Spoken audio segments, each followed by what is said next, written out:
بسم الله الرحمن الرحيم. يسبح لله ما في السماوات وما في الأرض الملك القدوس العزيز الحكيم. هو الذي بعث في الأميين رسولا منهم يتلو عليهم آياته ويزكيهم ويعلمهم الكتاب والحكمة وإن كانوا من قبل لفي ضلال مبين. وآخرين منهم لما يلحقوا بهم وهو العزيز الحكيم. ذلك فضل الله يؤتيه من يشاء والله ذو الفضل العظيم. مثل الذين حملوا التوراة ثم لم يحملوها كمثل الحمار يحمل أسفارا. بئس مثل القوم الذين كذبوا بآيات الله والله لا يهدي القوم الظالمين. قل يا أيها الذين هادوا إن زعمتم أنكم أولياء لله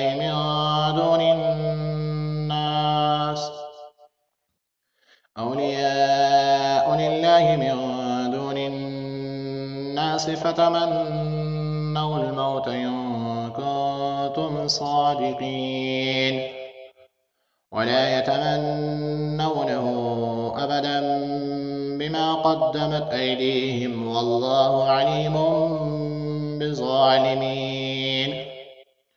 قل إن الموت الذي تفرون منه فإنه ملاقيكم ثم تردون إلى عالم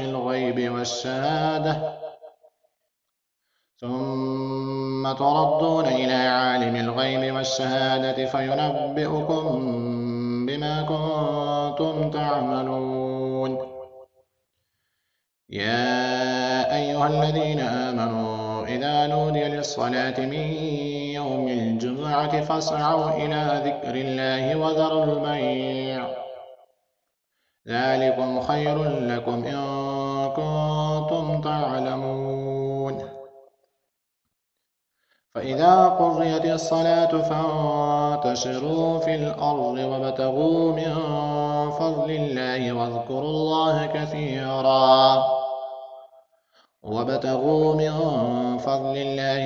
الله كثيرا لعلكم تفلحون.